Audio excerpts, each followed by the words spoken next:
Rappin' with ReefBum is sponsored by Bulk Reef Supply and Ecotech Marine. Hey, what's happening, everybody, and welcome back to another episode of Rappin' with ReefBum. I'm your host, Keith Berkelhammer. So, I don't know who I got on the other end there, but it looks like it's Marc Levenson. Welcome back there, Mark. I appreciate you joining me on the live stream on Halloween. You look like Mr. Squidly. Happy Halloween. Yeah, I got nothing, man. I got nothing. No outfit for me, but you, like, last second, just pulled it right out of the back pocket. I had to be prepared. That is probably the most elaborate get-up any one of my guests have ever had on this live stream, for sure. But I take it seriously. I can tell. So, let's a little background on Mark. If those folks out there that don't know Mark, he's been in the hobby since 1997, blogging about his experiences, about his own reef on his website, melosreef.com, to help others learn husbandry skills. Mark has a big following on YouTube. What are you up to now, Mark? Like 65,000 or something on YouTube? It's a little higher than that, but really close to that. Close to that. It's like, I don't know, 67, 68, somewhere in there. Nice. He's got a very popular live stream as well, typically on Saturdays, I think, right, Mark? On Saturdays. Yep. 2:08 every Saturday. 2:08. So you're 8 minutes late on that one all the time? Is that what? Because I'm never available at 2, but I'm always there at 2:08 or later. Well, people were, guessing that we would be late because you're typically late, but you made it in the nick of time. So we're psyched about that. Mark also has a big presence on Instagram. He's a nationally recognized speaker and is currently the president of the Dallas-Fort Worth Marine Aquarium Society, DFWMAS. But before we start chatting with Mark, I want to thank the sponsors of this live stream, both Bulk Reef Supply and Ecotech Marine. Appreciate their support. Also appreciate all you folks out there tuning in on this Halloween Eve. And please spread the word. Hit that like button if you haven't done so already so more people can find the live stream.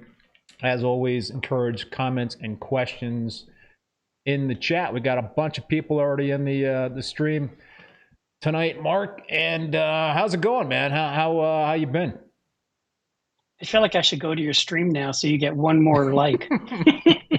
Yeah, all right. We got almost like 40. You got 45 people watching right now. We only got 13 likes, so we gotta get that up. We gotta get the likes. Let me go. Gotta get the likes up there. Somewhere. ReefBum. Yeah. Go. I want to see what it looks like on your side. Yeah. Well, and now I see him. It's live, and there's a squid in the screen, and there's commercials. And it's blinding. this other guy in the window, but I keep it on, man. Keep it on. The Antheus Reef, quite the the Antheus Reef. How do I pronounce that? DIACAN thus Reef. Quite the haircut you got. Diacanthus. Quite the haircut you got, Mark. Yeah, there you go. Ferocity, yeah. Smoosh the like now. For sure. So what's been up, man? It's been a while since you've been on the stream. I think the last time I saw you was at Magna in Milwaukee. Yes. Right? How's it been going? Yeah. Well, life continues. There's always something going on. I actually got this at Reefapalooza, Dallas. And I went by a booth that was called Octo Nation. And I was like, yeah, I need some octopus stuff in my life. So I got this. And I also picked up a squid. You can hear Jack in the background. If I have to close the door, just tell me. No worries. I got a squid. And the squid actually has a anatomically correct beak on the inside, which I thought was kind of cool. I was like, okay, that's really neat. Yeah. So I had to buy this and of course, Jack was thinking it was for her. I was like, no, it's still got the tag. It's still mine. It's not a chew toy? So, no. I actually buy a lot of these kind of toys just for myself. I just like them in the background or just to have. And it drives her crazy because she's like, well, what about me? I'm just like, getting a little jealous. You get your own stuff. Well, I give her stuff too, but she destroys it. My toys last forever. So. Yeah, no, I could relate. We have a golden retriever named Wilson, and he goes through stuff pretty quickly. Usually the stuffing out of his stuffed animals gets removed pretty quickly. Yes. So it can be quite pricey to replenish all those toys. I know. It's not cheap. I have to actually say, be nice. That way she'll quit destroying it, but she'll work on it later. And so, everything is sentimental for me. Whatever I have in my house, there's a reason it was purchased. And so even if she destroys it, I don't quite throw it away. Kind of like, I remember when you got this. And so, eventually I do some decluttering, but I am a bit of a pack rat here. I hear you, man.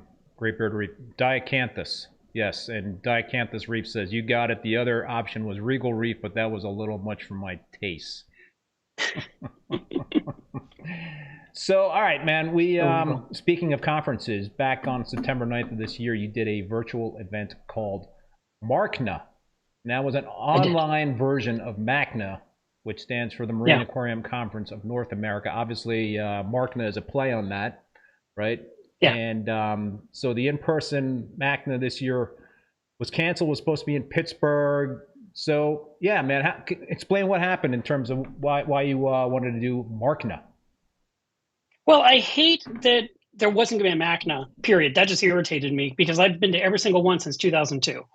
And so even when there was virtual ones during COVID, when they had, Aquarium Expo, I went anytime there was an opportunity to go.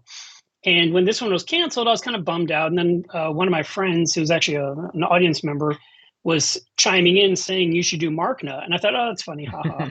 And I just kind of was like, that was cute, And then, he brought it up again, and they even said it stands for Mark's Aquarium and Reef Conference North America.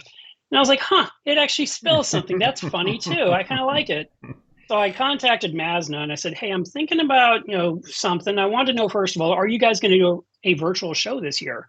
And they said, absolutely not. And I said, well, if you're not going to do one, I'm thinking about doing one. And they said, okay. And I said, I'm going to call it MACNA. And they laughed. And then my buddy made me this logo, and it was amazing. And I knew there was no way they'd approve it. And I sent it to them, and they said, no way. I was like, that is way too close to the real logo. Wow. I was like, yeah, I kind of figured you'd say that. So I told my buddy, can you make me something completely different? So he made a caricature of me, and he put my little Japanese pygmy angelfish in the logo because I have one. And we just started proceeding, and I had 85 days to pull the show together. Wow. And I contacted some companies to get some sponsors to have some cash so I could pay for things.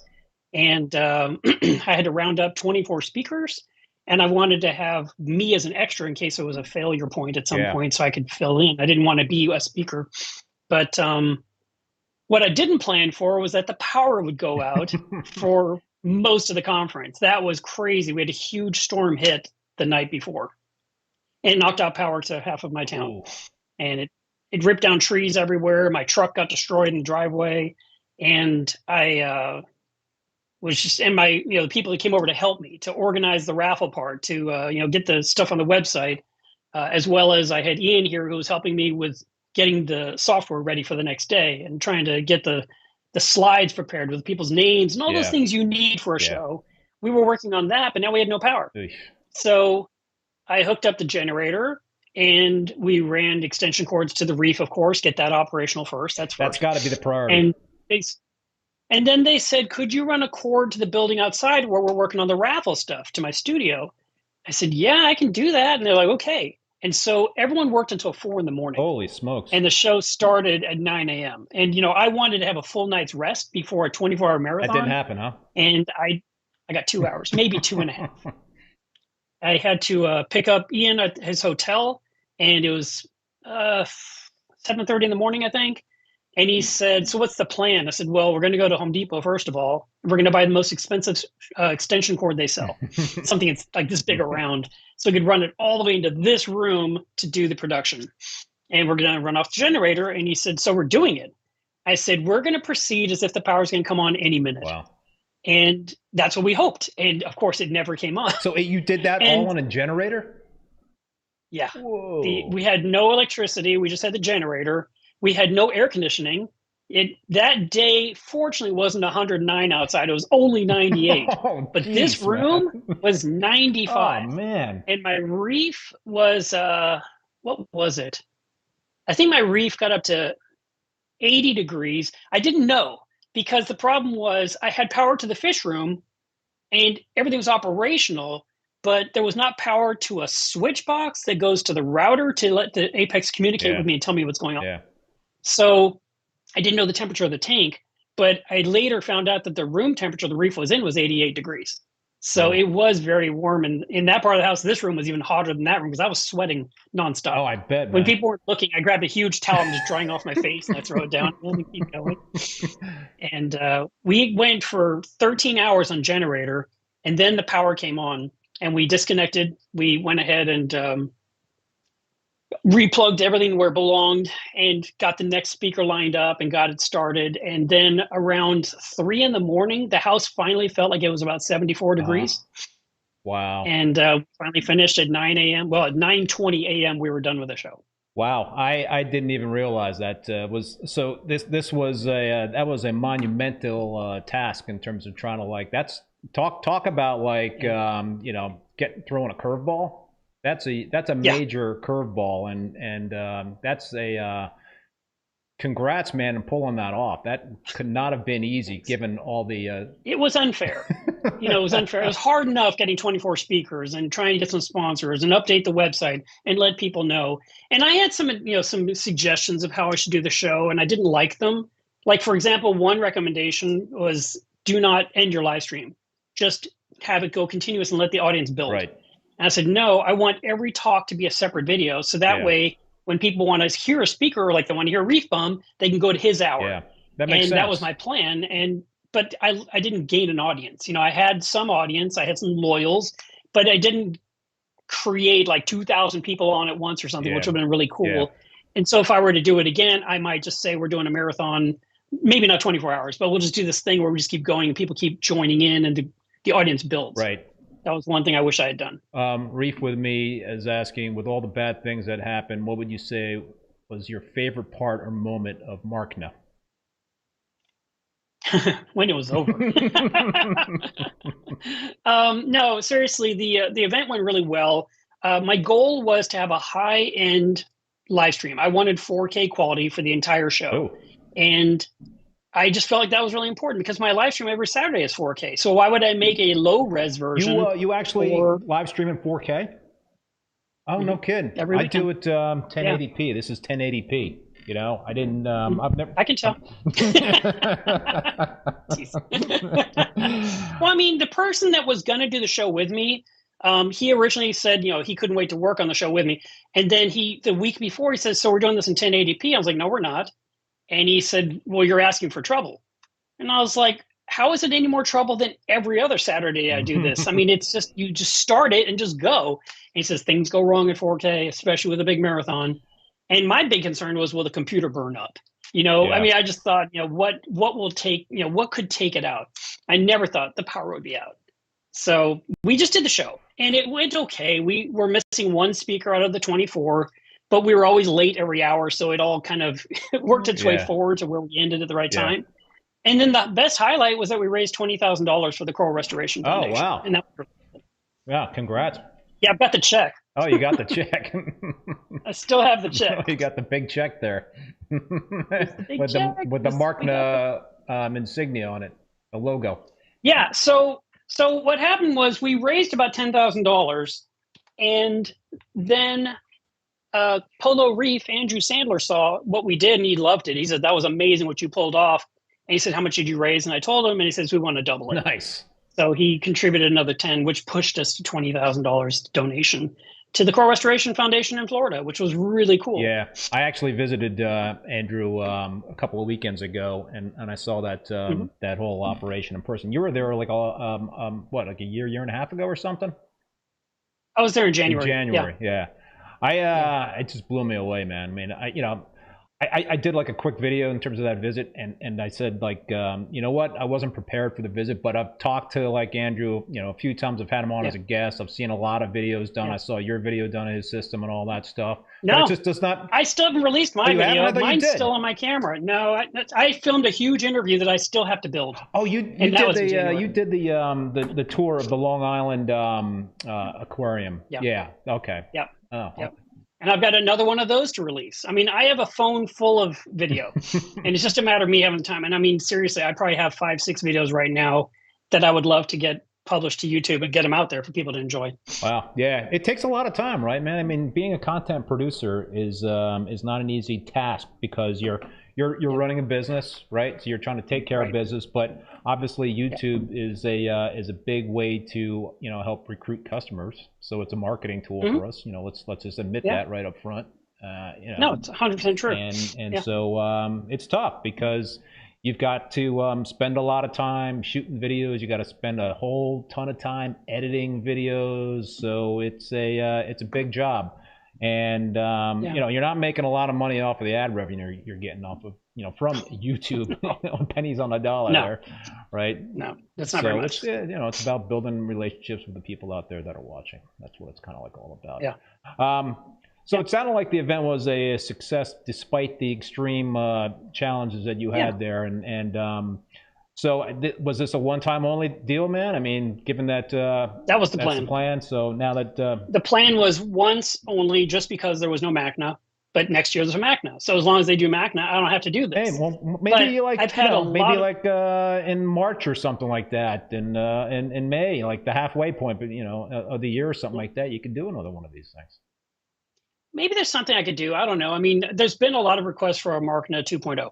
And I did talk with MASNA about possibly doing something at MACNA that is supplemental to their event. So it doesn't take away from theirs, but allows me to do something. I don't know. And so I'm playing with that thought. I was talking with Richard Ross of Reef, and he was suggesting some kind of a monthly standalone show of some kind. So, I mean, there's some different ideas that are, you know, floating around, but I have another job too. So, you know, I've got to do YouTube. I've got to do my business. I've got, you know, Coral Magazine I'm editing now. So that is my new hustle. And did you get the latest issue? You are holding last issue. Yes. So the latest one that comes out, you should get in your mailbox any day. I haven't gotten that one yet. So the one you're about to get, my name is in it because I'm the executive editor. Yeah.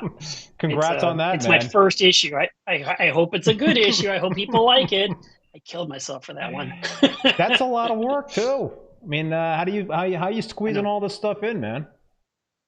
I don't know. I'm not sleeping as much, so that's a downside. But the magazine comes out every 2 months. So I feel like it's, if you're going, if you're just keeping up with it, you're not going to hit a wall. You're going to be able to meet your deadlines. The problem was because of Marna, I could not spend 1 minute on coral. Yeah. And they knew. I mean, basically, my month started during Marna. I said, I have to do Marna. And they said, no, we understand. Oh, yeah, good. And so then as soon as it was over, I had to recover for days because I was so tired. And then I finally felt normal. And then I basically had 30 days to make a magazine that's supposed to take 60. And I worked around the clock. Matt Peterson helped me like crazy. And we got the issue out to the deadline, which was important. It went to print. And someone already sent an email today, got their issue, which was nice. I haven't seen any, and I sell them in my shop, and I haven't seen any for the shop yet. I'm like, where's my magazine that I made? I want to see it. I want to see it in print. So are you essentially kind of, stepping in terms of what James Lawrence was doing before? Okay, yes. So you've kind of taken that role on, which is a big role, yes. Man. Oh, I know. Originally, the plan was for me to work under him as his ingenue and learn how to do it for 6 months or so, and he would retire. Yeah, apprentice. And then he would retire, and I would just continue. But his sudden death changed that, and then they said, well, would you still be willing? I was like, I never got the training. They said, we understand. We'll work with you. And they've been super, super kind and very supportive. And I have been just doing what I can. And, behind what's on my screen now are 2 more screens of coral that are pending, that are just things I'm working on. Yeah. Walker Reef says got mine, so that's already got the new issue there. And Reef with me is asking, when will it be available in digital form? I think it comes out 7 days after the print copy goes out, to the stores. And by stores, I mean the fish stores. Yeah. So it goes out to all those fish stores, and they don't want to compete. They want to help the stores make sales. And then, of course, it becomes digital, and where you can read it on an iPad while you're flying on a plane or something. Or, and I think maybe reading it on digital might be more vivid too, because you got the backlit screen. So I bet the pictures look better. Yeah. It's strange because I've gotten so used to consuming content on devices these days, and but it is also very nice to have the hard copy, and I do like to have the hard copy Coral magazine. Yeah. So, but I don't get a lot of Coral magazine subscriptions anymore. A lot of the subscriptions that I have are no longer even available in print. They're only digital only. So, yeah, we're one of the last ones to keep going. And you know what? We actually want to keep it going. We're glad the advertisers support it. We're glad the readers like to subscribe, but we want more subscribers for sure. Yeah.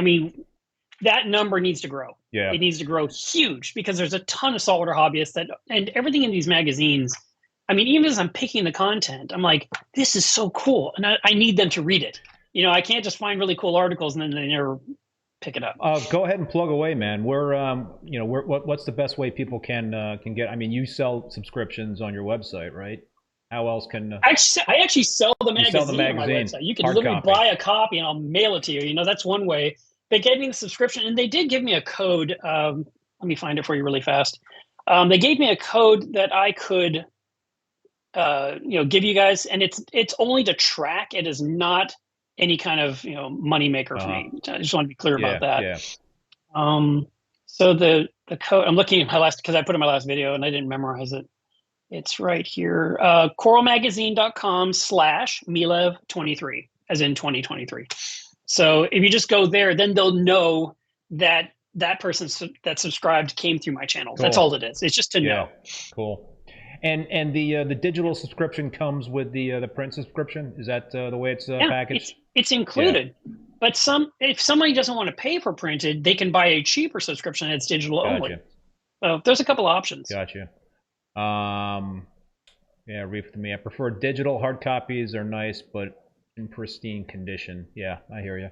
All right, so we were talking about Marna and the fact that they canceled it. It was Pittsburgh got canceled, but it's been rescheduled for next August 30th to September 1st, I believe. In where is this again, Mark? In Orlando, Florida.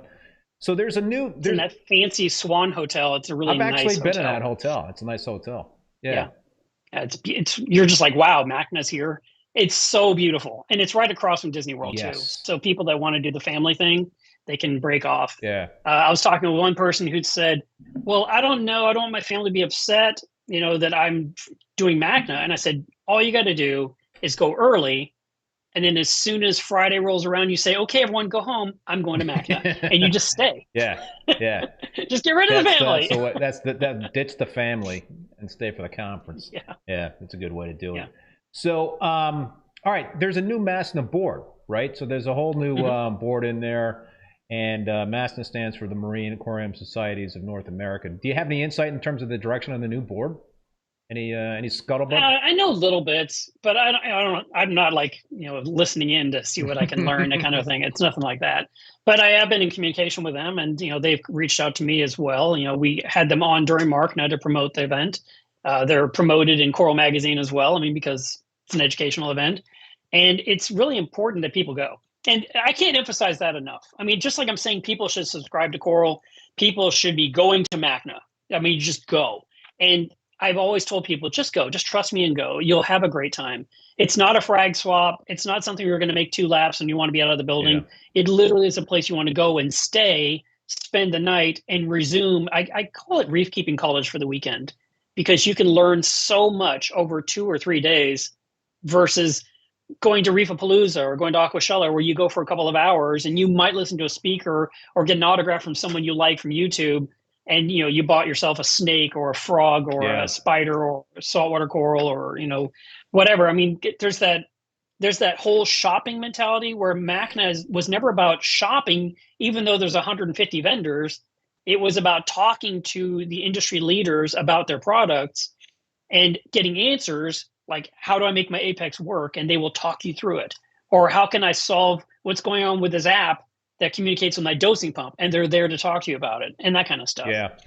And to learn what the new products are too, in person, and touch them. Yeah, that Magna that I went to, the last one in Milwaukee, was like the first one I ever gone to. And yeah, that was a lot of fun, man. That was wow. Yeah, that was the first one. That was your first? It was a little one. It wasn't even a full-fledged one. That's what people were telling me. It's like, wow, the crowd is not as big as it usually is and all that sort of thing. I was supposed to go to one. And it was missing a lot of vendors. It was smaller. Yeah. I mean, normally it's ginormous. Why was that? Do you know? Just because the board was kind of like winding down in terms of what was going on there, that sort of thing, or? I think it was the post-COVID thing. People were just kind of like still nervous to go to events where people were. Now people are going everywhere, like whatever, and don't care and get it anyway. So I'm not really sure why. And that's what I was saying. I mean, look. When Magna happened here in my town that I ran in 2012, myself and 2 other board of directors members, the 3 of us killed ourselves for 3 years to make this event. Our club had 800 club members. I was like, we have 800 guaranteed attendees, plus whoever flies in, right? Hardly anyone from our club went, really? And it drove me crazy. And I remember this one couple, it made me so mad. They came up to me on Sunday and they said, "Hey, yeah, we just got here. It's good to see you, Mark." I'm like, "Oh, okay. Hey, guys." And then they said, "If we had known this was so big, we would have come on Friday and Saturday." And I was so mad. I just wanted to strangle them. I literally just turned and walked away because I spent every month telling people, come to Magna, come to Magna. You don't have to fly. You don't have to do a hotel. You don't have to do baggage. You don't have to do anything. You can just show up. You can leave for a meal and come back because you have your own car. It's so much fun. And when people don't seize the opportunity, it drives me crazy. And then you have people like Adnan, who comes from Saudi Arabia, and he comes every year. Really? Now, Saudi Arabia? Ooh. Because I told him to go, and so he goes. And there we were on an escalator. He says, "Excuse me, are you Marc Levenson?" I'm like, "Yeah." He goes, "Melev?" I'm like, "Yeah." He says, "I'm here because of you." I was like, "What?" He says, "You told me I had to come." And I was like, "I am so proud of you." You listened. He did. And, you know, he would go home with 2 suitcases full of skimmers and reactors and media and controllers and you name it. Yeah, no, it was a lot of fun. Great Bird of Reef. Paul, who's a moderator, says, "I haven't been since Magna Boston in 2004. So Paul is also the president of the Boston Reef Society, and Sturgis Reef is saying they need it in Boston. Probably not going to happen anytime soon, though. I don't know, Paul. Maybe an effort's got to be made to recruit Magna back to Boston. I just don't know what the logistics are like, how tough it is to get an event like that all organized, and how many other cities or clubs are pitching, Magna to do that. I don't even know what the process is. Is it like the Olympics there, Mark? Do you have any idea? I mean, do you have to do a presentation to the committee or something? You used to. Really? Yes, that's how it was. And the clubs would apply with a huge application, and you had to answer, so many questions and prove why you earned it. And you had to explain how you thought you could possibly afford it. And see, the thing was, back then, in those days, Magna belonged to each club. I mean, it belonged to Magna, but each club handled it, and each club would walk away with money in the bank, which would help fund their club for years to come. So Paul is saying he inquired about it. He's talking to Sturgis Reef, but I could talk about this comment. Local clubs no longer host them, so it's in the air in terms of whether or not they want to have it in Boston or not. So so that whole process has changed. Interesting. Yeah. No, that's what I was going to say. That's what it was back in the day. That changed probably 5-6 years ago, maybe 7, where Magna said, okay, we're going to do it ourselves, which actually made sense. And the reason being, how you do your live stream each time you do this show, exactly how to do it. But what if someone new sat in your chair every single video, and they had to do what you're doing right now? And you're like, okay, I'm just going to ask the questions, but you do all the controls. And they're like, okay, well, I've never done this before, but I'll figure it out. And you're like, okay, that should be okay. Yeah. That's how it was with Magna and the clubs. And every club had to learn how to do it. And then they'd never have to do it again. And the next club had to learn how to do it from scratch. And it was such a beating. Yeah. So when Magna said, we're going to do it completely, it could only get better, because every year the same people are doing it, and they can learn from their mistakes and make improvements and corrections. And that was the plan. But COVID really just kind of broke it. I think it did. Yeah. I think it broke the show. I think it broke a lot of shows. I mean, a lot of businesses went out of business. Yeah. And, a lot of people's lives were changed forever. And this show took a monster hit. And it's a shame. I don't want to see it go away. But I mean, even clubs are going away. Yeah. Fish stores are going away. I mean, everything's taken a huge hit. And it's funny, because the reality is, every one of us has a wallet. Every one of us decides what we're going to spend our money on. And there's a mentality there about, I'll get it from Amazon. There's a mentality, I can get it from BRS cheaper than anywhere else. Or I get free shipping, or whatever the reason is. So I won't go to the fish store. And these stores are going out of business because no one's spending money in the stores. And I have fish stores calling me up and saying, Mark, what can you do? And all I can do is look in the camera and say, please go to your local fish store and buy something. Yeah. Just buy something this month. Fish food, test kits, a frag, do something. And realize you're paying more, but you're also going to make sure they're there when something goes wrong with your tank. So they need that business, and we should be kind of moving our money in a circle that way, keeping it inside the saltwater industry.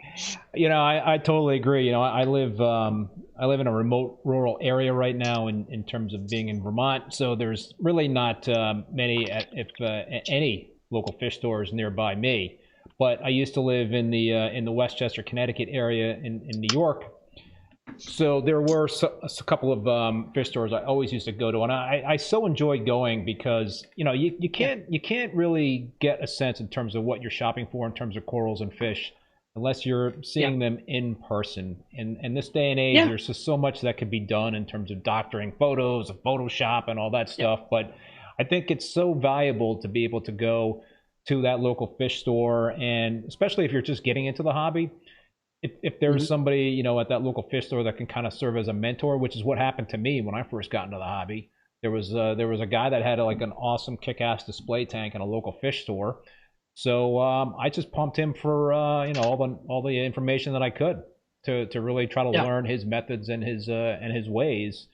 So I think it was a good tactic, and it helped me a lot. I don't know how prevalent that is these days in terms of people leaning on local fish stores like that, but I think that's that's kind of like a lost art. It is. That's the problem. It's people have gotten away from it. People the whole mentality. I can ask my question on Facebook, or like, for example, someone, I can't remember who it was. Someone on Instagram showed 2 pictures of the same thing. I think it was their tank was full of torches. And they said, which picture do you like better? Which video do you like better, 1 or 2? And when I looked at it, one was glowing and one was real. And, it was the exact same clip twice. And so I said, well, number 1 is for Instagram and number 2 is for reality, because that's how your tank will actually look in real, in real life to your eyeballs. Yeah. And I think that people do want the fake, but they'll never get it. It's just not real. Yeah. It's just like how, I'm going to say women, and I'm not trying to be sexist, but how women can put on the filter to make themselves look more beautiful on Instagram, and you don't know what they really look like because it's a filter. It makes their eyes different. It makes they have a little button on their nose or whatever. They change their look. And I don't use filters. I'm a guy. We wouldn't do that. I don't think men use filters. I didn't even know that. Maybe I'm wrong. Maybe they do. I didn't know that stuff. I use filters to fill my fish tank, but that's because of the freaking blue light. That's no, it's software stuff that I'm talking about. They actually do something to give us those longer eyelashes and stuff, and it just moves with their eyes. It's crazy, but it's fake. It's not real. So anyway, we got way off topic, but the point is, we should continue to support our stores, support our conferences, because once they're gone, you won't have them. Yeah. And then you'll literally be in your little no man's land where you have to order everything in and it has to be shipped to your door, and you don't get any of the boon or the benefits of interacting with others and sharing knowledge and learning from mistakes and figuring out problems, other than hoping some conversation on Facebook might help you. And plus it's also about connecting with other reef keepers and meeting other people in person and having those conversations, which is just great also about going to like a Magna or another, frag swap. I mean, whatever happened to those good old-fashioned frag swaps, those local, they're still going on, but not at the same frequency in terms of what I can tell. So it's, and that was like back in the day when you would go and you would actually swap, right? You would not be taking out your wallet and giving a credit card over to somebody or paying cash for something. You would be taking frags from your tank and trading them with other reef keepers, swapping in the true sense of they frag swap. And everything was in Ziploc bags, lying on a table. And you're holding up this thing. What is this? What is this? What is this? Now everyone's got these glowing tanks, and they got their LEDs with the lights popping. They get the flow off. They're running carbon, so it's crystal clear, and everything looks like diamond. And you want to buy it all, and they're like, "And we'll take any form of payment you have." It's completely different. You know? I know it's changed a lot. Champion Lighting and Supply. Thank you so much for that super chat. The comment is in all caps: "Support your local fish store!" Exclamation point. Yeah. Hear, hear. Right. Hear, hear. So do you think the other shows out there, the other big shows like Reefapalooza and Aquashella, Reefstock, have had an impact in terms of what's been going on with Magna over the years? Is that the other shows out there, is that impacting attendance perhaps? I think so. I mean, when you think about Reefapalooza, it started in California. It started in a guy's backyard. It was literally his backyard, and there was some people selling some frags. That was it. And it became this bigger show at this fairgrounds. And eventually it got so big that it happened in Florida. And then Worldwide Coral says, we want to own it or license the name or something. And then there was one in New York, and there was one in Chicago, and now there's one in Dallas, and they're bouncing around. And then you got Aquashella that came out of nowhere, which combined freshwater and saltwater. So you have double the audience. And it's been really well received. I'm going to Aquashella this weekend in Daytona Beach, Florida. Nice. And I mean, these are fun events. I love going to all these different kind of events when I can, but I also kind of enjoy just staying home. But I can't tell people go to these and then I don't go. You gotta go, but it's just so much easier for me to stay home and run my business and work on my magazine and take care of my dog and take care of my reef tank, But yes, I do think that the more events, it dilutes the audience and it makes Magna less special, because that was the thing you went to. Every year there was a Magna. The fact that you never went to one until... I tried, man. I tried. 2022, I guess? That's crazy to me. I was supposed to go, I think, in 2017. I can't remember. I think it was 2017. Was that the one in Atlanta or someplace down south? And I was boarding the plane, and my connecting flight got canceled, and I wasn't going to be able to get there until the next day, until Saturday mid-morning or something. I was like, screw it. I bailed on it. So it was a flight thing. But Yeah, no, I definitely regret not going to one before. I mean, they seem to be so educational, right? I mean, that seems to be the difference between a Magna versus those other shows. Is the other shows you might have a couple of speakers, you know, around lunchtime, but Magna is kind of like a full slate of speakers and really damn good speakers. Yeah. Yeah, my first Magna was in 2002, and it happened to be here in Fort Worth. And I went to it because I was told by a store in California, you gotta go. And I was like, I don't know. And he's like, just go. And so I did. And there was 15 speakers in 3 days, and I went to 15 talks, and I learned so much. I literally felt like I finally had the answers. So I've never missed Magna since. Now, I've missed a ton of talks because I get so caught up in the vendor hall because I love the gear. I love seeing the equipment. I love seeing my friends and catching up and meeting people. It's a bad habit. I've tried to be much better about going to the presentations and hearing the talks because there is lots for me to learn. I cannot possibly say I know it all. I don't. I know a lot of stuff. I've lived through a lot of stuff, but there's still stuff I don't get. And I try to always go to every presentation with the goal to learn one new thing. Yeah. And out of all the talks I've been to in my life, I've only had 2 speakers that completely wasted my time. Just 2, which is pretty That's good. Not bad, and man. there's always something to learn, you know? That's a pretty good percentage. It's a very high percentage. Great beer to ReefBum. Let's go next year. I'm down for the cause. Yeah, I hear you. All right. Unorthodox Reef. All right, I'm gonna try to like massage this question here because it's a little Mark, in your opinion, what's the best first time advent for an Advent virgin? So I think the question is what to go to first. Yeah. What should you for the first time?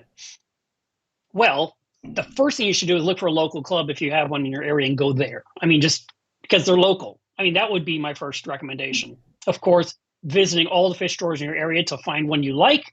And then when it comes to conferences, I'm going to push Magna. I've been pushing Magna forever. I just highly recommend that one. It used to cost me $800 for the trip. Now, post-COVID, it's probably $1,200 or something because the flight, the luggage, the food, the hotel. And that's not buying things at the show. That's just the expenditure. But that was my annual trip. I went there. I was not going to Reefapalooza. I was not going. There was no Aquashella. You know, there'd be occasionally something in Houston I could drive down to and attend called Reef Currents. And then our club did something called Next Wave that we did for many years.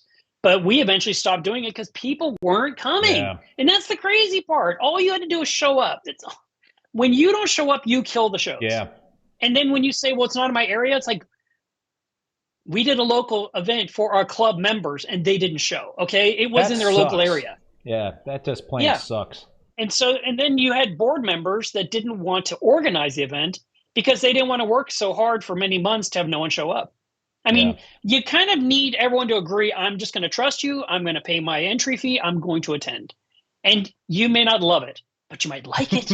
You might come home with a cool frag. You might learn something and improve a situation in your tank. You might make a new friend. I don't know, but if you don't go, none of these things can happen. I had a great time. I went for the first time. Went to Reefstock this past March. I think it was beginning of March. Yeah, and that was a lot of fun. You know, right. So you know, again, it's like I saw people that I had never seen in person before, so it was great to kind of make those connections. And people that I had never met before, you know, I was talking to, and it's just great to talk reef, man. You know, it's like great to talk reef. So you don't have to like, you know, it's a great excuse to really. Back in 2002, my first Magna, I met people that were moderators on Reef Central. I met John Link, the owner of Reef Central. That was the place everyone went. No one knew the owner. I mean, some people did, but I met him. You know, we got to shake hands and talk. I got to meet company owners like Joy that ran Harbor Freight, what was it called? Harbor something. And she sold me my first SPS coral and my first clam. Really? You know, I bought them from her and I've been friends with her for 20 plus years ever since. And, you know, getting to know these people and go to these events. I mean, you went to Reefstock. You didn't get to meet Jake Adams because he passed a year ago. But that was his event. He's the one that came up with that event. Yeah, yeah. You know? He was recruiting me to go. You know, before he passed. So it was it was something I definitely wanted to experience. But I also got an opportunity to see the studio, which was pretty cool.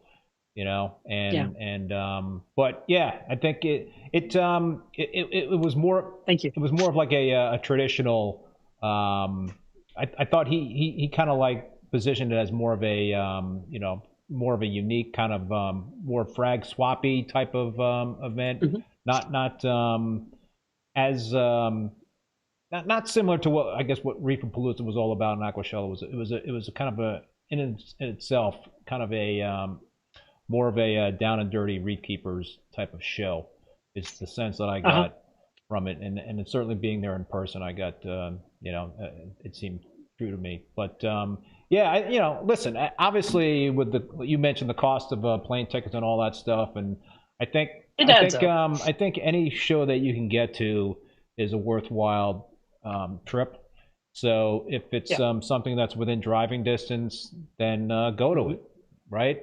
I've driven to events in Oklahoma, which was like 4 or 5 hours. I've driven down to San Antonio, which is 4 or 5 hours. And it's, there's times where I will spend the night. There's times where I just hoof it home the same day. It's like I'm just coming home because I got corals in my car. So it really comes down to what works best for you. But if you can get to it, you should go to it. And I remember when we did our Next Wave conference, the room was packed with people. And people came up from Houston, from San Antonio, from Austin. They came over from Wichita Falls, and they came from Tyler, Texas. Some came down from Oklahoma City.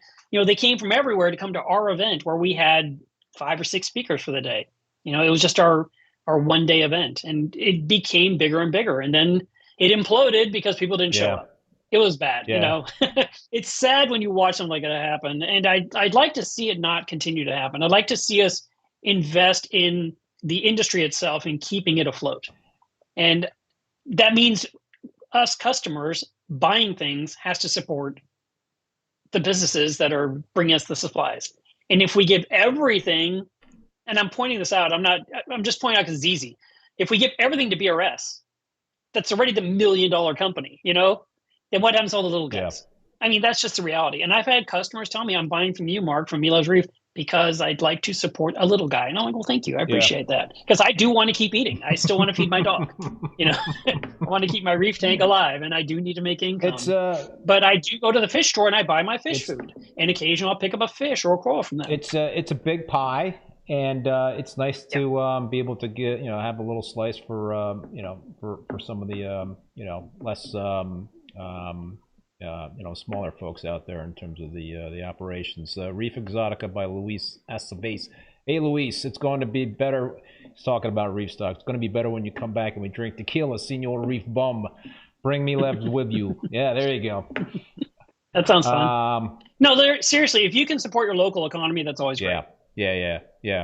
What was this I was reading about? What was this? Champion Lighting Supply said something about it's changing up in terms of MACNA next year. Layout is changing this year. Workshops on Friday, 1 speaker on Saturday and Sunday. What's that all about? Yeah, they're changing. They're trying to do something different, hoping that will resonate with the potential audience. In the end, again, it doesn't matter how much they change if no one shows up. So I'm going to continue to press forward that everyone needs to go. And matter of fact, I believe today is still the best price to get a ticket. And I think tomorrow the ticket price goes up. Oh. So the end of October, and today's October 31st. So if you haven't gone to masna.org or macna.com and bought your ticket, tomorrow it'll be $20-$30 higher than it is right now. Okay, good to know. But yes, they are going to change. Friday is going to be educational, and then Saturday and Sunday is going to be more about demos and workshops.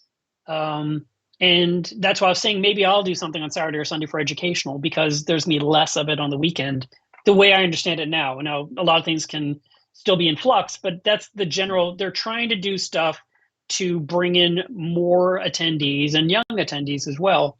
They're trying to grow it, because the one thing you'll probably hear the most is it's always the same thing, or it's always the same speakers. Yeah.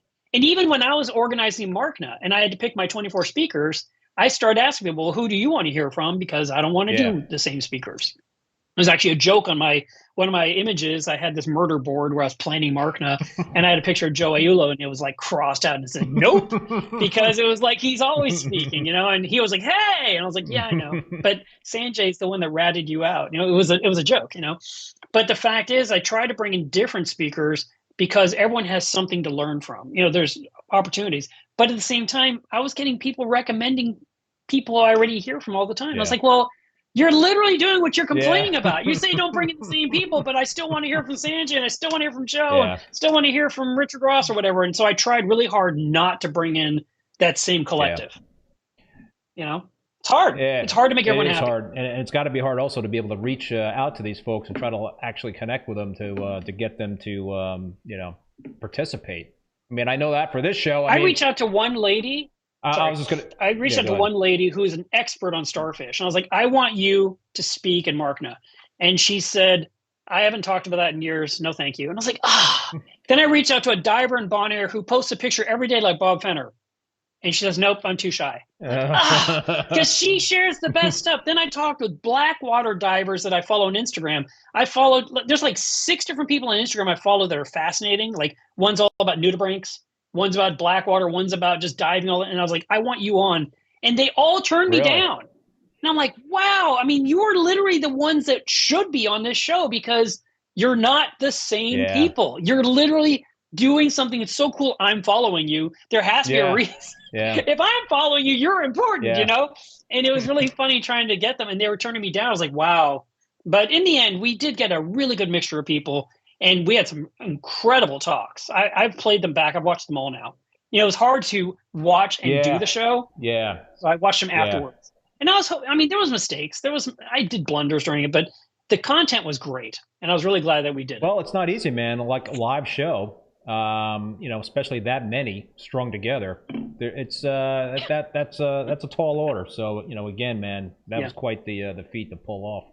So all right, we mentioned Magna in Milwaukee in 2022, and I went to that, and I actually sat in your presentation. You always seem to be on these Magna presentations, Mark. What's going on?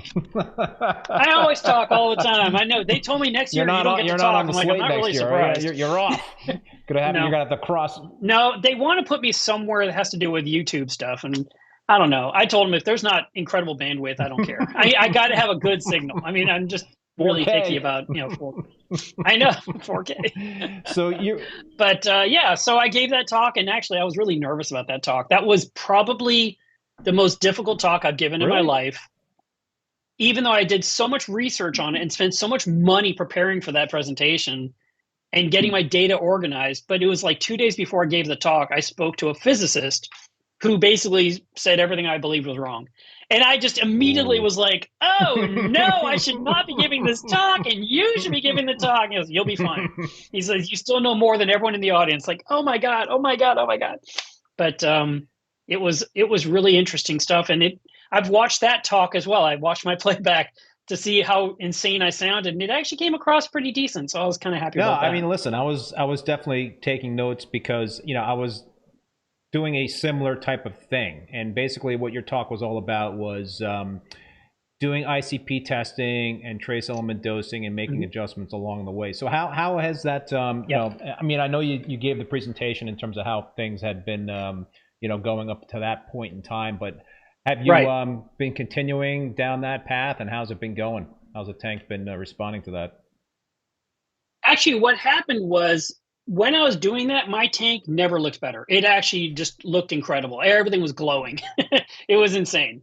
And I spent a fortune, like I said, because I was doing ICP every single week. Yes. And I was paying overnight shipping to get the results immediately because I didn't want to wait 4 or 5 days. I want my results tomorrow. I shipped it today. Tomorrow I would log in. There was my results. I could adjust my dose again.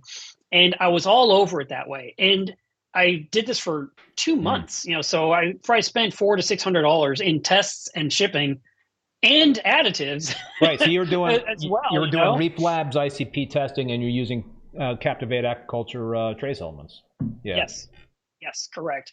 And I was doing it all manually, so it was kind of a hassle factor too, because I was literally dripping it in with 2 syringes, counting drops, doing it really slowly. And it was Chris at ACI that told me you can mix most of these together in a jug and have one dosing. That's what I do. I was like, that sounds great, but then I have to figure out the math, and that's another one of those challenging things. Because so I put 1,000 milliliters of RODI, and now I've added 29 drops of this, and I've added 2.5 milliliters of that, and I'm trying to figure out my total liquid volume, divide that by 10 days of dosing, then do my ICP test, and it became kind of I got a little burned out, I guess, and just stopped. And my tank immediately started to decline because of it, because it wasn't getting all the juice. Just like if you're on AquaPower and you stop doing it, your tank will suddenly start to look different because you've taken away something that the corals are used to. So I backed off on it. I've sent in a couple of ICP tests in the last 6 months, and I can see where I'm at and see where I'm lacking, but I still haven't had the energy or time to mix up a jug of RODI with some iron and some this and some that, and kind of get back on track. And I've watched, but the thing is, my tank is full. It's time for a reset again. It's literally maxed out again, and things are killing each other. And I'm like, if I was doing this, it'd be even worse. Because it would just be growing much faster. Because it's already fine. I mean, I need to get in there up to my armpits and start cleaning and weeding. But I do want to get some things corrected. I lost a lot of my Caulerpa that's in the refugium. And as soon as I dosed Perdivio that I usually would put, but I kind of forgot for like a month, and I put it in, and the remaining Caulerpa healed up. It looked better. So it was benefiting from the strontium and the iodine and the Bioptim and the Biodigest I put in. And it's those little things that when you stop doing them, your tank will change. But there's a lot of life in my reef. It's a full tank, and I need to really do some serious pruning. So the kind of like slacking off on the ICP testing and the trace elements worked to your favor because the tank was too chock full of corals. I'm kind of like in a similar boat for one of my tanks as well. My Peninsula tank. I've got such big, a lot of growth, a lot of corals running into each other. Some coral warfare going on. There's a lot of shading out going on. It's like, when is that point when you're looking at this beautiful, gorgeous, full reef with full colonies and all that stuff? When do you know the time to reset it? I mean, it seems like that's an odd time to do a reset when the tank is thriving. And people think you're nuts, but a lot of us do it. Well, Richard Ross said, if you're doing your job right, your tank will overgrow. It will literally, you've gardened too well, and you have to go in there and do this. And it is kind of sad to have to mess with your tank, especially when everything's going well. But at the same time, when you declutter and you remove the undergrowth and you get things lowered down, you open up free area for the fish to swim, you increase flow in the tank, you increase light penetration to everything else.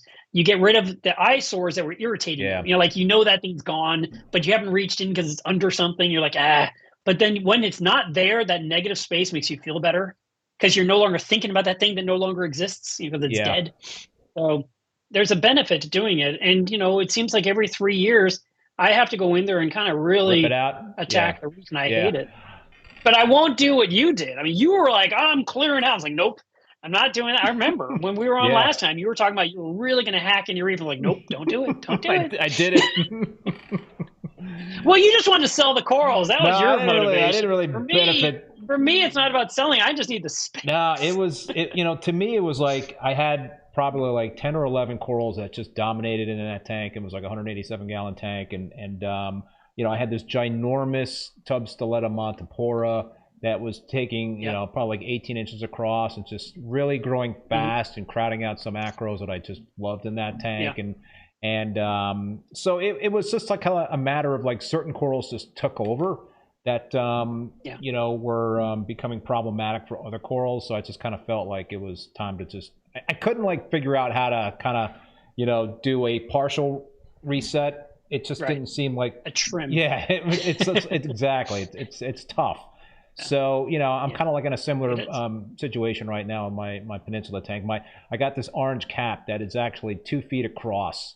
And my clownfish live in it. Wow. They love this thing because it's like, you can't touch it. It's their home. It's true because it's like it's an SPS dominant tank, and these clownfish found this ginormous orange cap, with all these crevices and little places to hide in, and but it's it's like taking out a whole end of the tank, and I got this beautiful Milka stylo on the other end of the tank, which is 18 inches across. And then I've got this TSA Bill Murray and PC Rainbow that have fused together at the top of the tank in the middle, which is like, again, 2 feet across and shading out one side of the peninsula tank. So it's like, you know, at some point in time, you got to like kind of try to make a decision, and hopefully it's the right decision. But those are kind of tough. Well, I haven't seen your tank in a while, so you need to post up some pictures before you start hacking. We got to see. I'm dropping a video tomorrow on it, so yeah, we'll. I'm going to do the same with mine. I'm going to film it. My tank's about to turn 10 years old. Wow. And in about 10 days. So I need to trim, but I hate to mess up the video for a 10-year anniversary video. So it's like, do I wait a little bit longer? Do I tack it now so it looks better for the video? It's like, But knowing my schedule, I'll probably wait. I'll probably just do the video and then say these are things I'm about to do.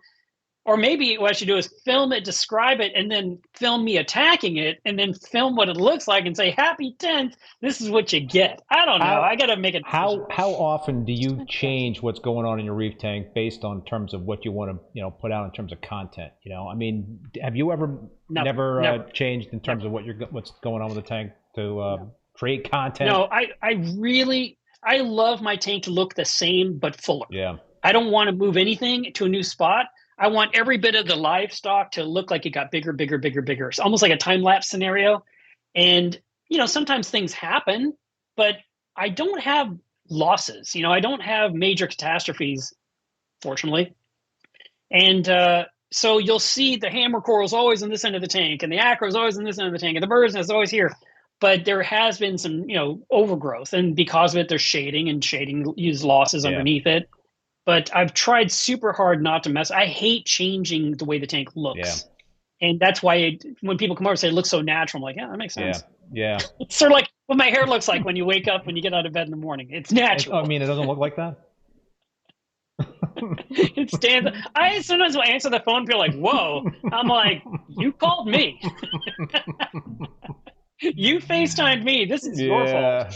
Because I have white ceilings, you see the hair just standing up in every direction because there's no way to test it. Yeah, I hear you. I mean, I brush my hair. It's under here. It's all today. I had to be dressed up for Halloween. I think your lights are still blinking there, man. You got some good batteries in those eyeballs. I do. Yeah. What did I want to? So we talked about social media, and you got a really big following on YouTube and Instagram and all that stuff. I assume you get a lot of products sent to you to try out. Is that correct or no? You don't? No. I occasionally get something. Most of in the past, when people would say, "Hey, we'd like you to try something," I'm like, it has to work with my tank. So, like for example, the Nio skimmer. When I was standing there in the Ecotech booth and they mentioned, you know, they'd like me to check out their skimmers, I was looking at it and I said, "Well, I need the biggest one." And they're like, "Well, that's really expensive." I'm like, "I can't put the little one on a 400 gallon. What's it going to do? It's not going to work." And they're like, "We'll get back to you." And then all of a sudden they said, "Here's a ginormous skimmer." And it arrived in 2 boxes and I did my video about it. And it was not a quick video because I wanted to learn the product, use the product, learn how to take the product apart and clean it.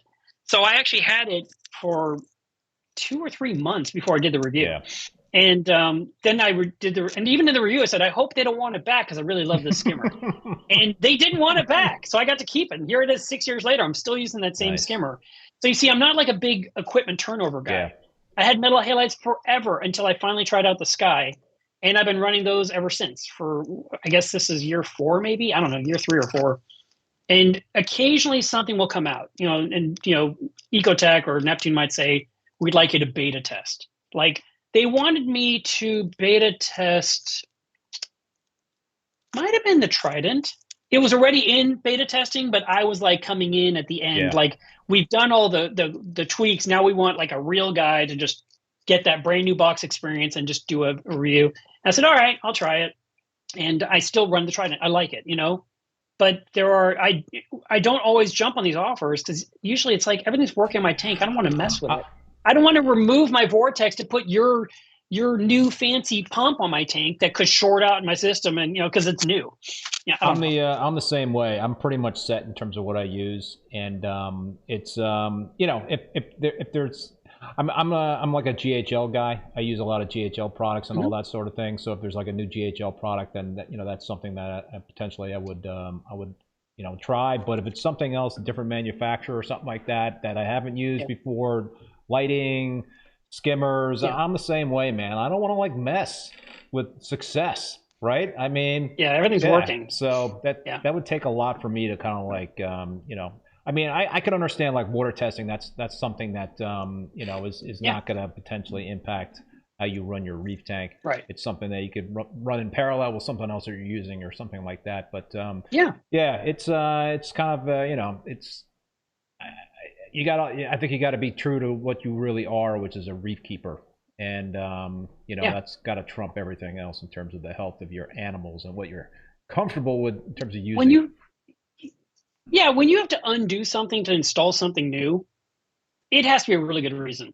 And like, for example, let's say there was a product that came to market that promises to remove nitrate. I'm very interested because I always have nitrate problems. And it's like, what do you got? And I've tried many. People are like, why do you keep trying these things that don't work? You were using biopellets and it worked fine.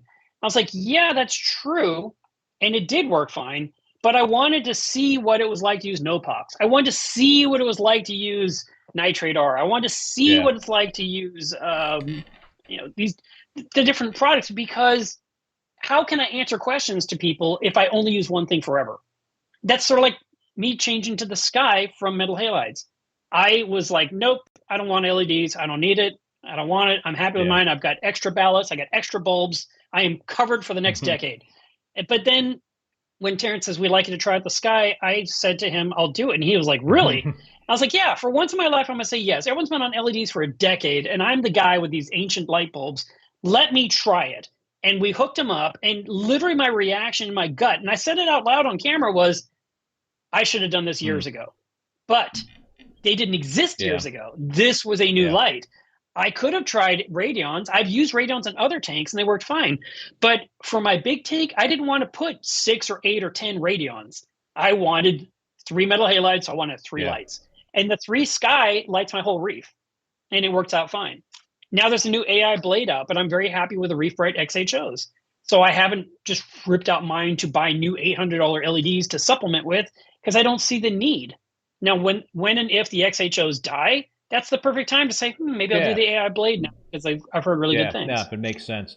Yeah, you know, I had a similar experience in terms of lighting. I had a true, tried and true metal halide person for years and years and years. It just had a lot of luck with them. And I saw no reason to use LEDs, but then I did switch to the GHL Mitras on my Peninsula tank, and just you know, I mean, listen, I saw a lot of other people having success with LEDs, and was a GHL person, so I figured I'd give it a go, and it you know, it's turned out great. I love them. So I love my light. I mean, seriously, people are like, well, no one buys these. I'm like, doesn't matter. I'm happy with what I have. Yeah. I mean, yes, it matters. They need to buy them so the company stays in business. But my point is, like, you don't see a lot of people talking about having sky, which is kind of curious to me. And I don't really know why. But the fact is, I can dial them to whatever color. I was changing the color for my live streams. I actually had a streaming profile. Really? And I did that. And the tank turned yellow, but it looked on camera, it looked perfect. In human eyes, it looked horrible. But it was perfect for camera for, you know, the 2 hours I was doing my live stream. And then when people come over and I want to make it glow blue, I hit a button, boom, the tank's glowing blue. And then in 10 minutes, it reverts back to the normal schedule. And people are like, actually, it looks kind of nice just with the normal schedule. I'm like, good. Glad you appreciate that. No, it is kind of nice to kind of like. I do like LEDs. I'm actually very impressed with them. And they definitely grow coral. They definitely Because, you know, 2 years ago when I lost a bunch of coral during that potassium thing, I planted new things in. And people said, how did you go from a few twigs to a reef in like no time at all? I was like, the lights, the flow, water quality, I don't know. Yeah. The normal things. Yeah. So it's you know, it's true. I think everybody has their own kind of formula for success. So it's lighting is a big part, flow is a big part. I've found that you know, when I started really incorporating a lot of kalkwasser into my regimen, that helped a lot in terms of the growth rates of my corals. So I think you just got to stick with what works, and that's important. Right. But it is kind of scary to, you know, venture out in terms of new products and all that stuff. I think what I experiment a lot with in terms of with nutrient control and bacteria dosing, or certain things to potentially play around with in terms of trying to get rid of cyano. And I know you're a proponent of just using the ChemiClean or whatnot to get rid of the cyano, but solve the problem. Solve the problem. Solve it. I like Just solve the problem this week and be done. I know. But you've never had any issues, though. I know we talked about this probably the last time you were on in terms of the corals. Have you ever done any microbiome testing with aquabiomics to see what the impact? I haven't done that yet. Yeah. No, I'm still kind of, I'm going to come across judgy in this case because I don't have information. But basically, I saw the biome, I saw the reports, but I felt like it didn't give us any information on what to do. And it literally didn't give us what we needed, which was the thing. They're lacking this one thing. It's a big chunk of the graph is missing, but they were out of stock of that thing. I was like, well, then what's the point? Why do I send in this report to get this report saying I need your magic rubble, and you have no rubble, and you don't know when you're going to get rubble in? It's like, never mind, So I said, I know I sound judgy, but that's just where I'm at. Now, if they can get their production up to where they can keep up with demand, yeah, I'll pay the $70 or $90 for the test. I'll find out what I need. I'll throw the rubble in the refugium, and hopefully it'll correct my bacteria problem. That's. I mean, you bring up a good point, because I think there's a lot of bacteria in a bottle that's sold out there that's not there's not information in terms of what kind of bacteria is in that bottle.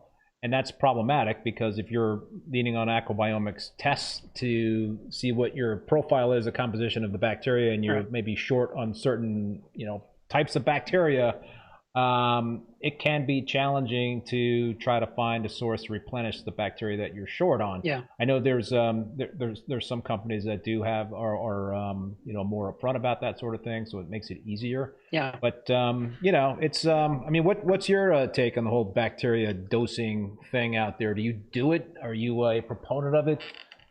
Have you had any success? Well, I mean, doing it? I've been dosing different ones for years. I mean, think about this. I've been doing Prodibio for 12 or 13 years. And that's two different kind of bacterias.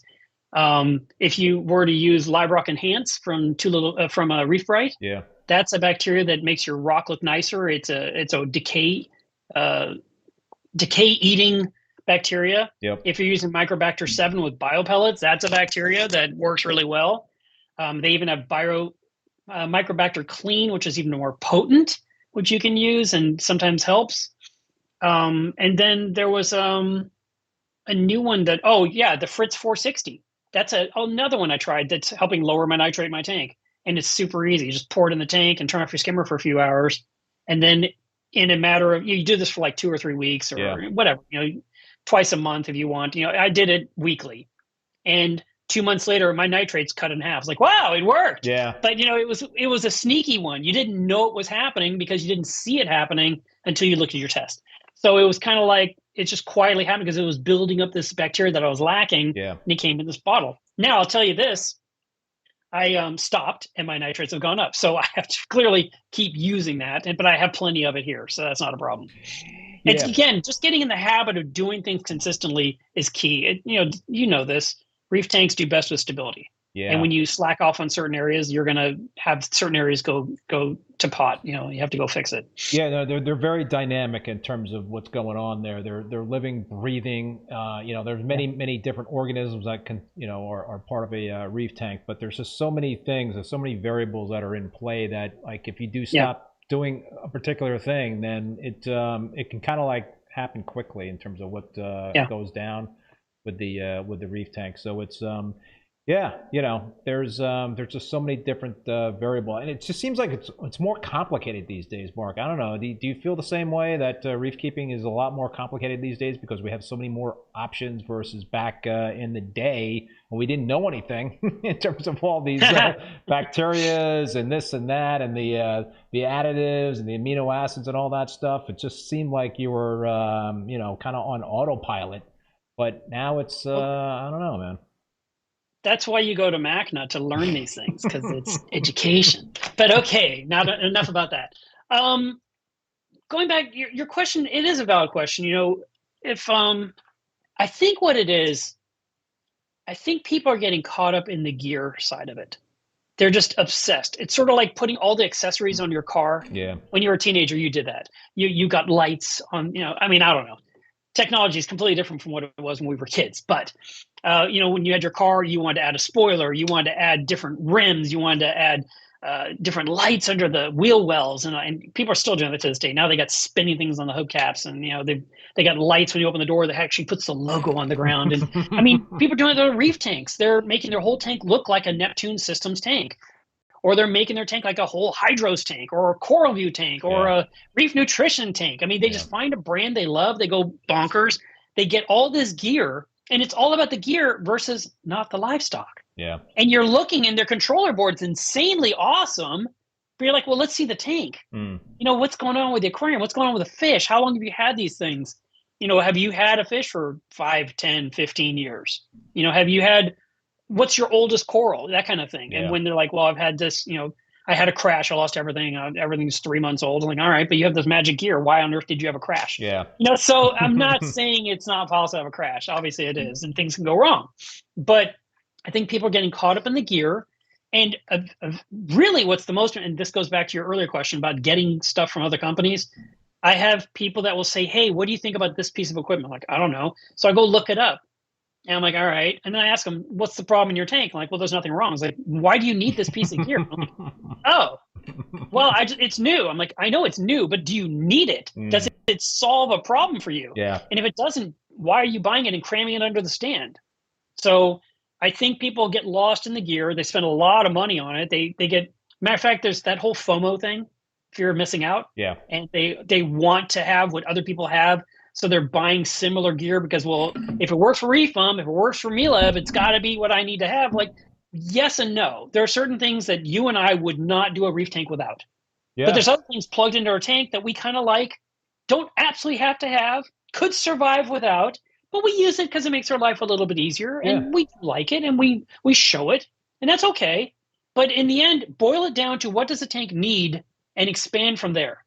Yeah. And I think people just get distracted with all the bells and whistles instead of focusing on what's happening in the glass box, because that's what got us into it in the first place. Has that happened to you at all recently, or the last few years, where you kind of like got caught up in something, did a little experimenting, or wanted to get something that was a kind of the craze in terms of the equipment or trends and something?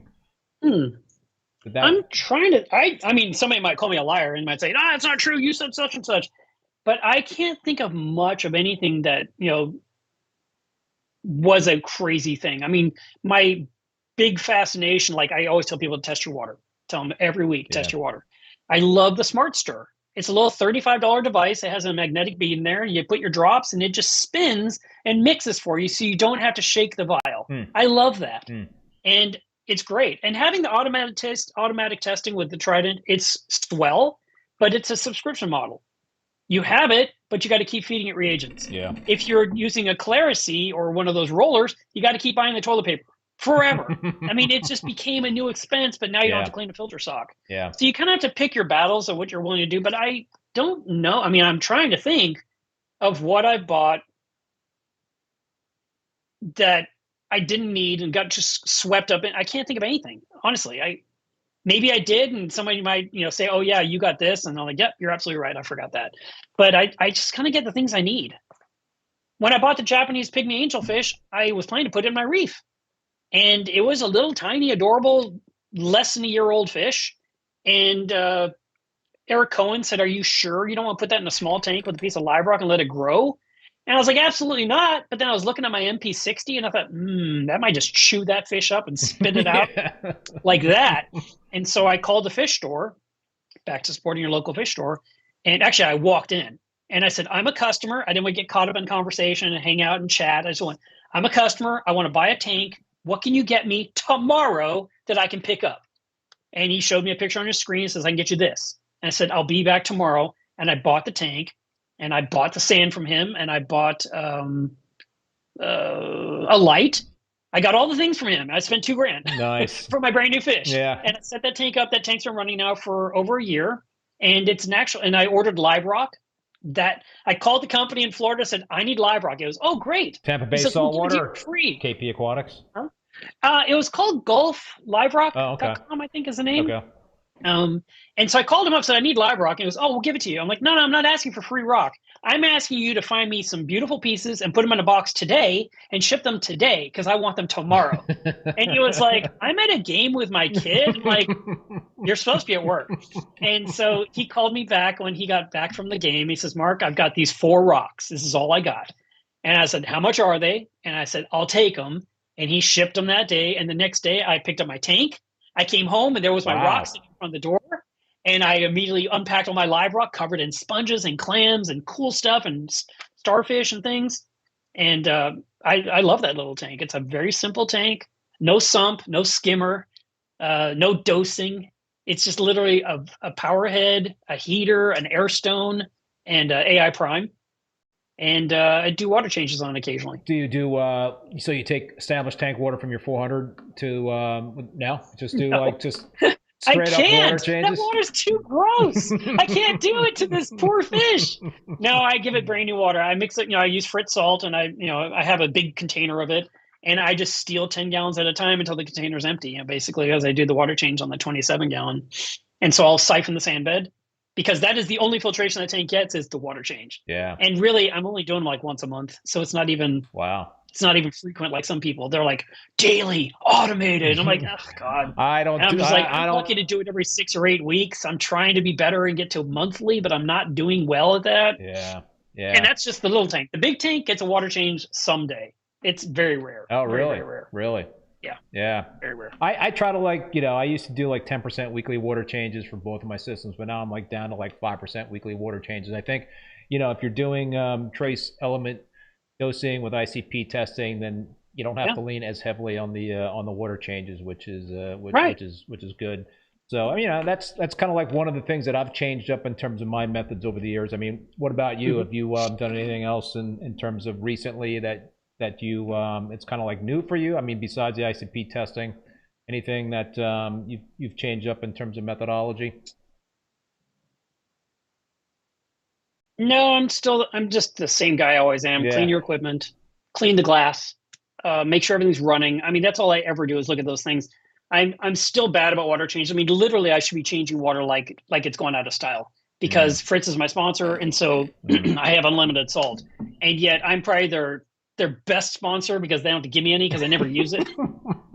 I mean, I do, but I don't use it like they would expect, because there's so many people out there like, I change 100 gallons a week. I'm like, oh God, that's just effort. Yeah. But I mean, it's gonna happen. I will do what I got to do. But I really do think my reef maybe gets a water change every 8 to 12 weeks. Wow. I mean, it's really sporadic. And then it's how much I change. 80 gallons, 90 gallons. I mean, the systems are 450. I'm not changing a lot of the water. I'm changing some.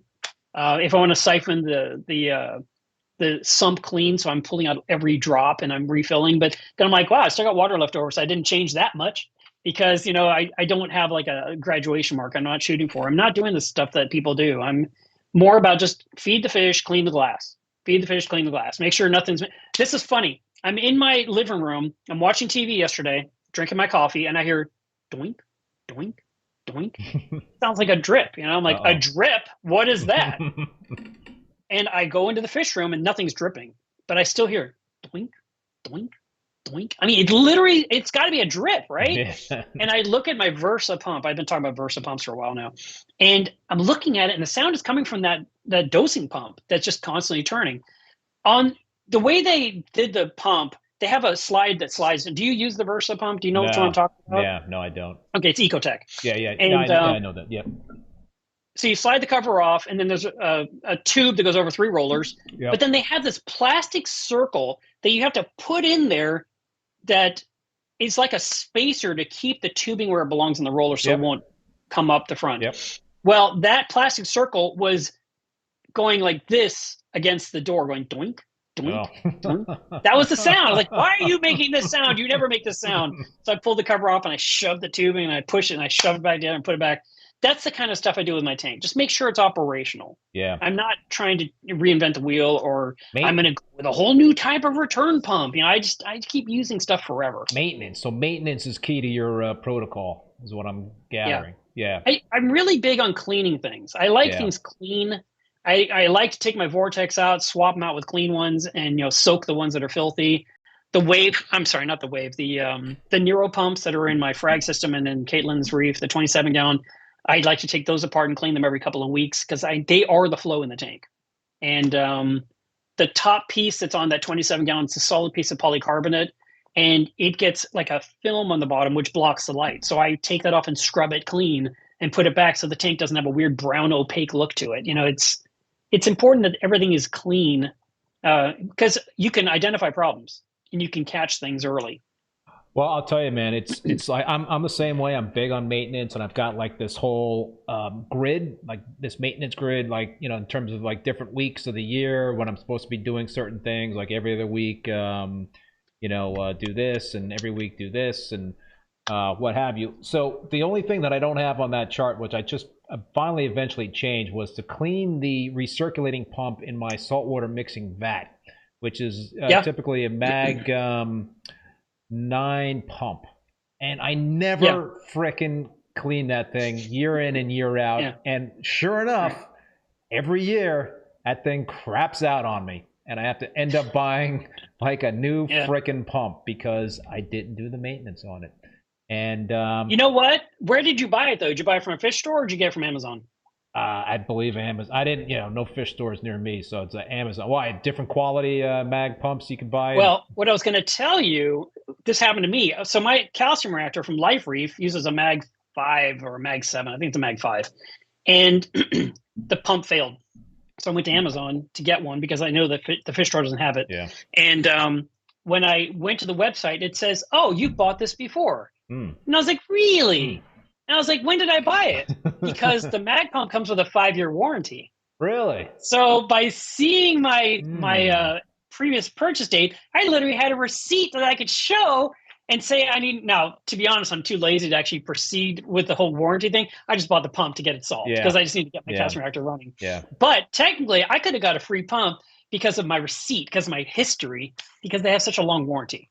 So if you are burning through them that quickly, you should be watching your receipt dates because you might get a free pump. You know what? You learn something new every day, Mark, and I thank you for that because I'm going to make a mental note. But hopefully that's not going to happen to me again. But I think that's just it's the maintenance is so critical and staying on top of that stuff. Yeah, I don't typically clean my titanium heaters, and I've had issues in terms of those longevity of those things as well. But well, you're using Kalk washer. It's destroying everything. I don't use Kalk washer, so my stuff doesn't break.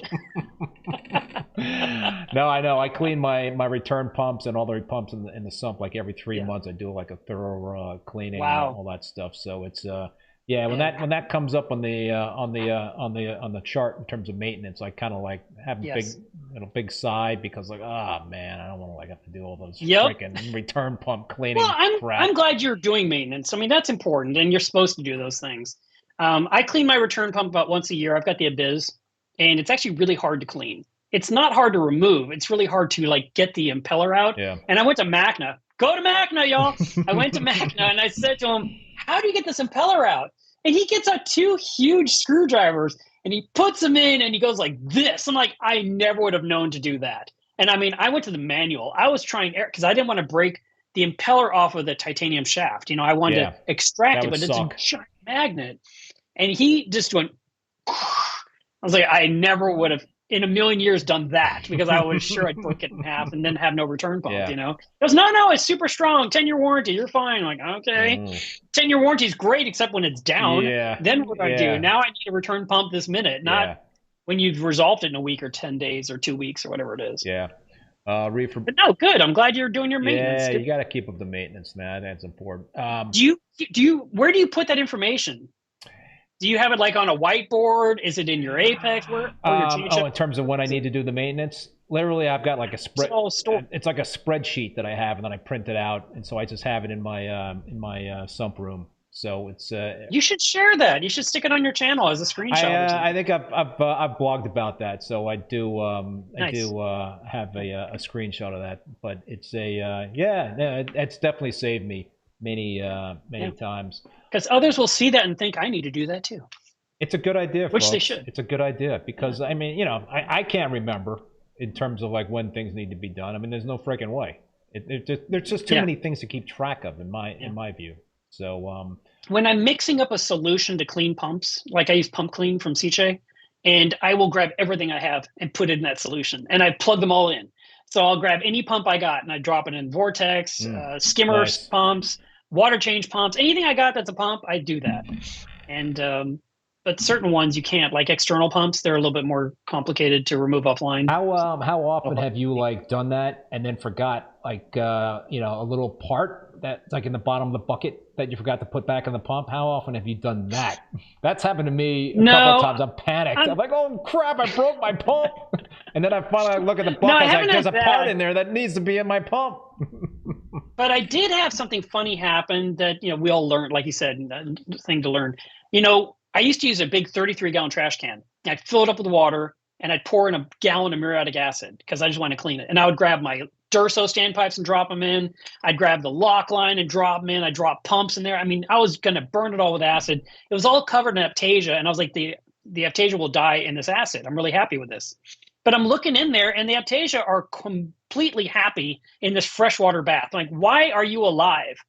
And what had happened was all the acid went to the bottom of the barrel and it was like the very bottom strata of the barrel. All the rest of the water in the trash can was clear water.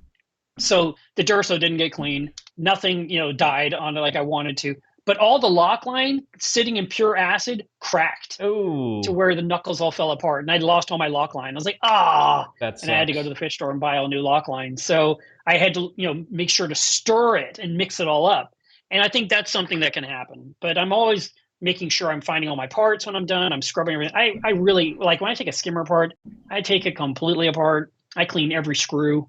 I clean the little bit of what looks like a hint of rust. I scrape that away too, so it won't be there the next time I have to take this pump apart. You know, that kind of stuff. I think, that's a great way to go about doing it. I think my one tip to people out there using 5-gallon buckets for that sort of thing in terms of cleaning pumps and having parts and all that stuff is don't use a black bucket for that purpose. Use a white bucket or an orange bucket, like an orange Home Depot bucket, so you can actually see. Because I've done that with black buckets, and that's what's screwed me in terms of like missing parts. You know, what'd be neat is if someone would develop a plastic strainer that drops into a 5-gallon bucket with a handle that you could like drop in there and do all you throw all your things in there, and then you could like take the handle and lift it out of the acid bath, and every piece would come up. There would be nothing in the bottom of the bucket.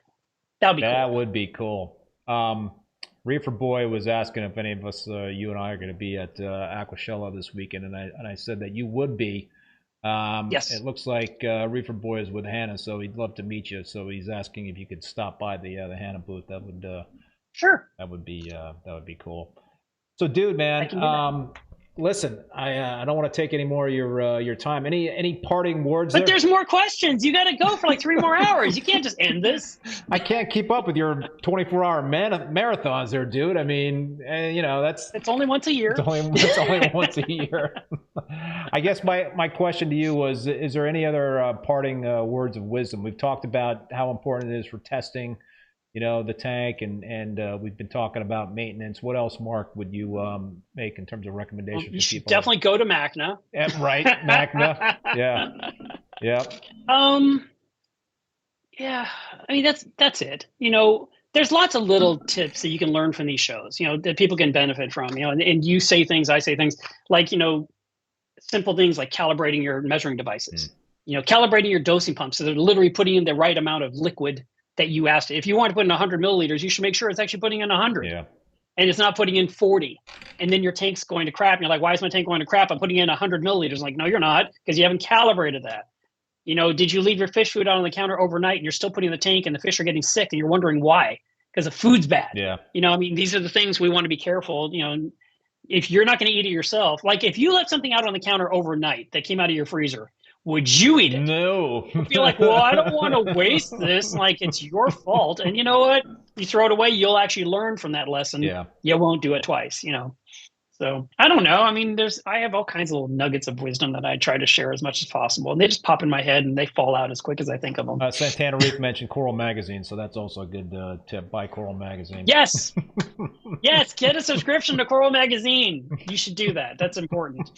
It keeps everyone fed. All the people working on the magazine need to get paid. Yeah. So I mean, it's important that subscribers subscribe. And the new issue is dropping as we speak. Yeah, it's literally showing up in people's mailboxes now and going to the fish stores. So it's exciting. Why not? And then I'm working on the January-February issue now. Wow. So that's the next one. Question, NSB Reefs, when's Mark speaking? I'm going Sunday. I don't know. You don't know? I don't know when I'm speaking. I don't know if it's Saturday or Sunday. I haven't looked at the schedule. But my presentation is on this iPad. So if you see me walking around, you know I'm about to give a talk.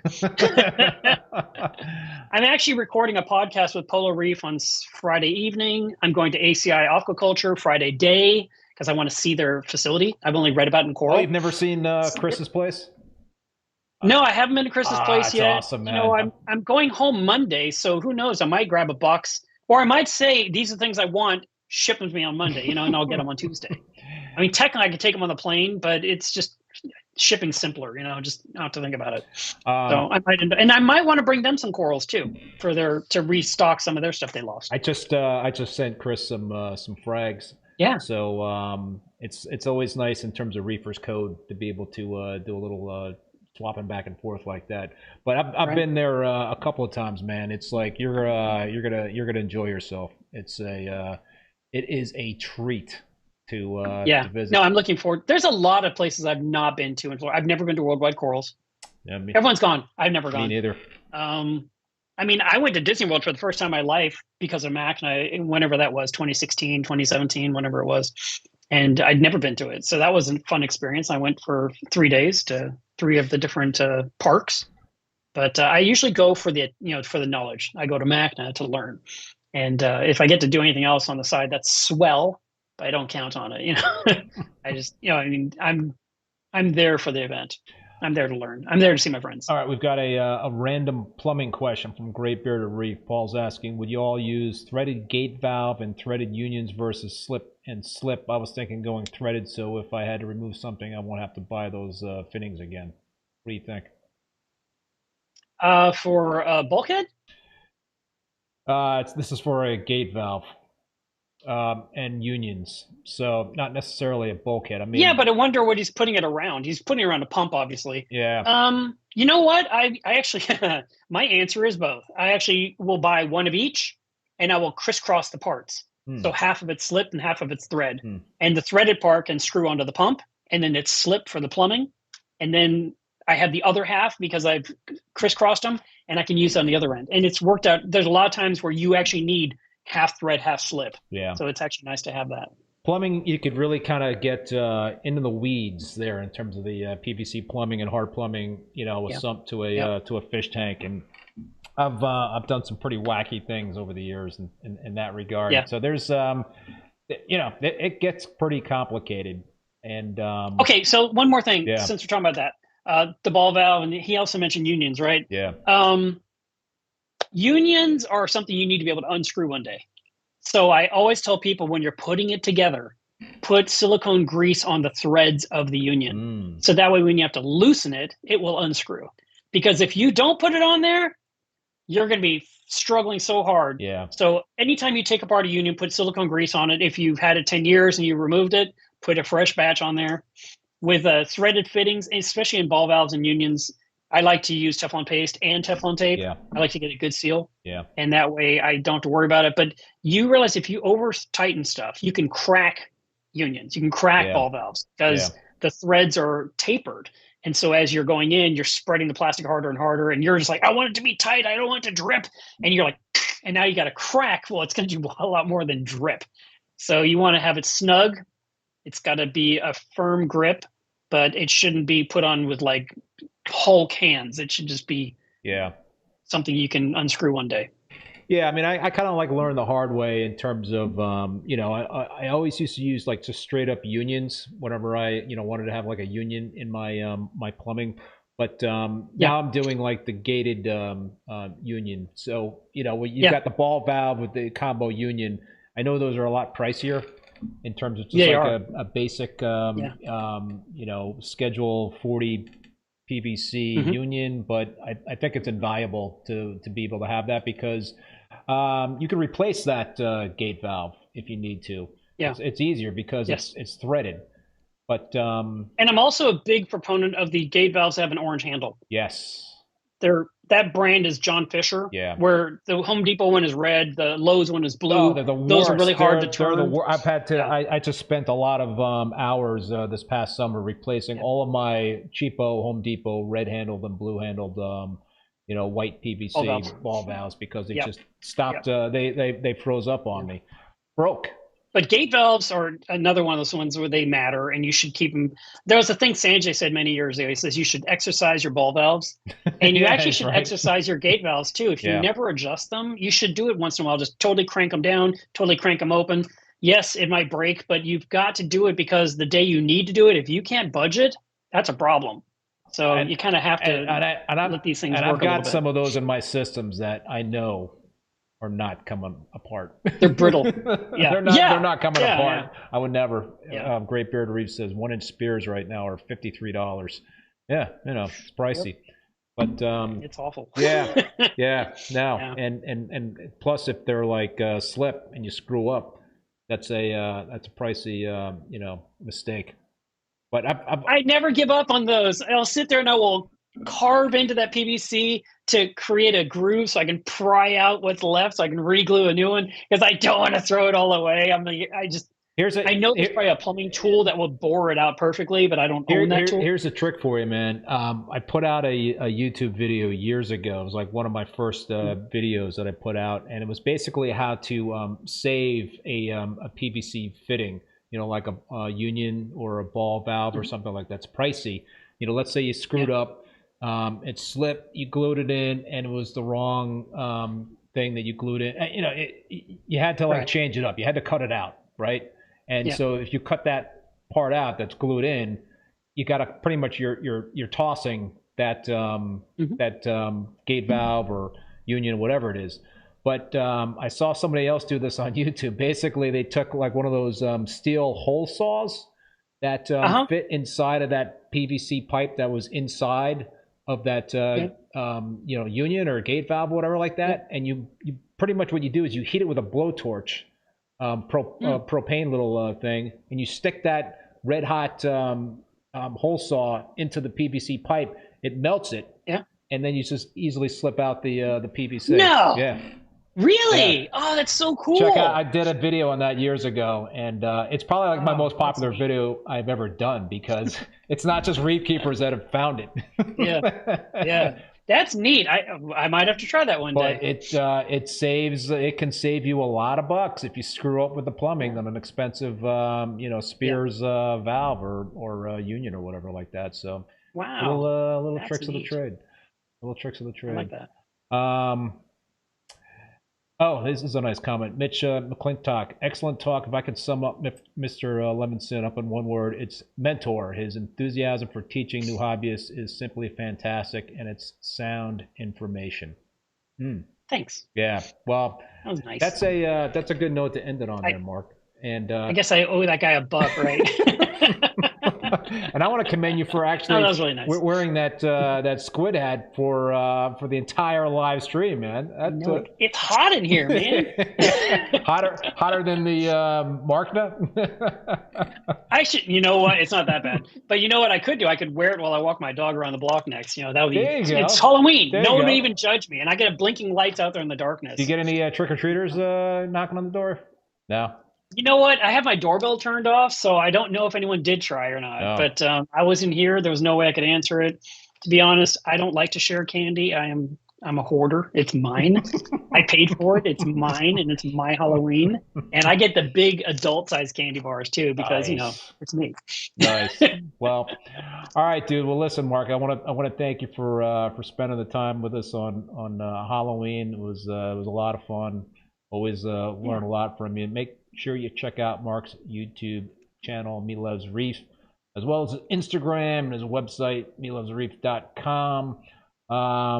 He makes a whole bunch of acrylic products, so check those out, including sumps, overflow boxes, water reservoirs. You also sell other equipment. You sell Coral Magazine, Reef Labs ICP tests, I believe, right? You got an awesome section on creature ID, so it's well worth the visit to the website. So that's going to do it, folks, for the show. Also want to thank Bulk Reef Supply and Ecotech Marine for sponsoring the live stream, and also want to thank all you folks out there for tuning in and watching. A big thank you to Paul, who's the moderator as well as the president of Boston Reefer Society. As we talked about, please join and support your local reefing clubs. They are so important to this hobby. Also want to let you know that all episodes of Rappin' with ReefBum are available as podcasts on Spotify, Apple Podcasts, Google Podcasts, Stitcher, and Amazon. My next live stream will be next Tuesday, November 7th at 7 p.m. Eastern Standard Time with Leo from Leonardo's Reef, direct from the Netherlands. That's going to be midnight for him. Should be another great show. Also want to mention that we're doing a very special tribute live stream for Jake Adams on Tuesday, November 14th, 7 p.m. Eastern Standard Time. Scheduled guests include Chris Meckley, Matt Peterson, Vincent Chalias, Julian Sprung, Windsor Adams, perhaps Reef Adams as well, Mark Vanderwall, Chris Carney, Rob Mugi, Sanjay, Mike Paletta, Joe Capriata, and Luke Adams, who was Jake's brother. So should be a great tribute live stream. If you want to check out the full upcoming schedule of guests, visit reefbum.com under the YouTube section. So until next time, be safe and be well, and later. Bye, guys.